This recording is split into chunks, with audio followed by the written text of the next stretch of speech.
Support for the maritime security has been very profound. We will be a Atmanirbhar force by 2047. It may interest you to know that out of 63 ships which are under construction, ships and submarines are under construction, 61 are being built in India only. Government support for the maritime security has been very profound. The importance of maritime security is known to the national leadership. If you are aware, last year the Honorable Prime Minister, when he had chaired the UN Security Council, he had raised the issue of the maritime security.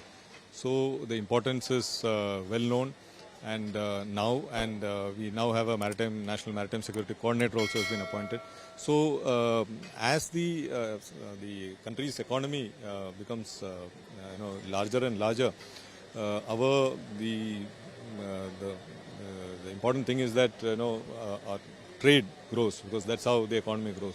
And when the trade grows, all the goods have to travel by the sea, and therefore there is a need for the more number of assets to ensure that the sea is kept secure, safe, and available for everybody to exploit.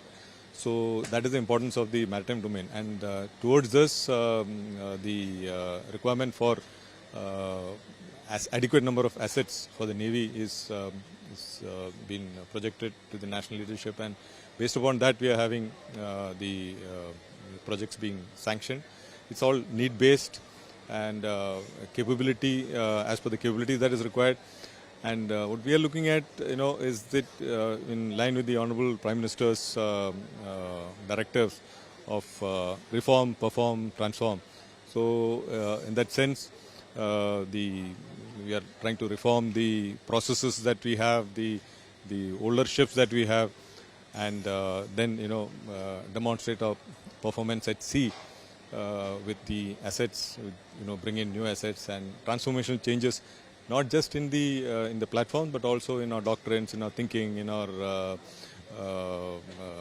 the HR practices and so on. So a lot of changes we are looking at.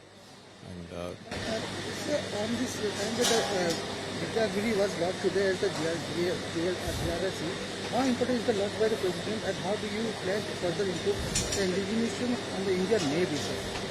So you may be aware that the Indian Navy has made a commitment to our national leadership that we will be a Atmanirbhar force by 2047. Completely Atmanirbhar force by 2047, just in line with the Honorable Prime Minister's vision of Bharat being a fully developed nation. So we are working towards it. We have we started the process of indigenous shipbuilding right here in this shipyard in 1960s when we built the smallest patrol craft.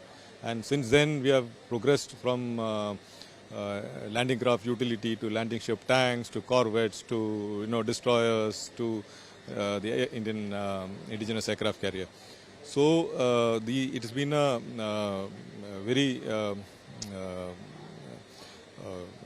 very effective journey and learning journey where we have learned, improved upon, and achieved the skill that is required to make very big ships. This stealth frigate like this, which has been built today, is really a feather in our cap. And it may interest you to know that out of 63 ships which are under construction, ships and submarines are under construction, 61 are being built in India only. And many of the other ships, all the orders which are being placed, all are going to be placed in India. There is nothing which is going to be placed outside.